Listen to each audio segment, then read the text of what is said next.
Hey everyone, so anytime a politician complains about monopolies or leads the charge against monopolies, you should automatically recognize that they are full of it.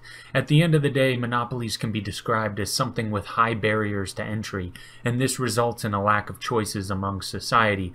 Or what it technically means is that society only has one choice and that's it. Now, most of the time monopolies are derided by politicians. They're generally criticizing oligopolies, that is, that consumers have too few choices in their opinion.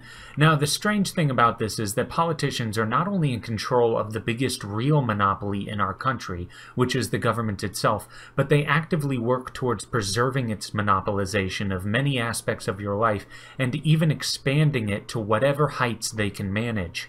If you are relatively young and healthy and want to not spend money on health insurance, government claims to have the right to force you to purchase that health insurance, and if you insist on making your own decision as a supposedly free individual, government then forces you to make a payment to them because of your decision.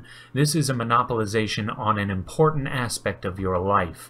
If you're a young high school student and want to get a job for $7 an hour just to have a little extra spending money or to be able to save a little money, the government monopolizes this aspect of your life as well. According to the government, you are engaging in an illegal decision. You are not allowed to sweep a floor, sell groceries, or ask someone if they want French fries if you decided to do that for $7 an hour. This is yet another monopoly-style control on your life. What if you want to have your children schooled in a particular fashion or at a particular place? There are plenty of politicians who want total control on this aspect of your life as well, and your children's lives. And finally, the government is the perpetrator of the most severe monopoly of them all, which is the monopoly on violence.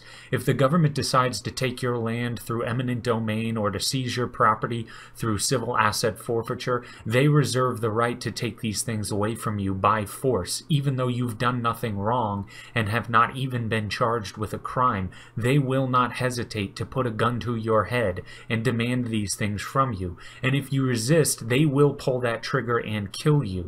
So when someone like Elizabeth Warren comes out and criticizes monopolies, it should be clear that she is being disingenuous at best. After all, she has no issue whatsoever with the worst form a monopoly can take. She and other politicians like her just have an issue with anything that might diminish their monopoly and lessen its control. Thanks, and that's all.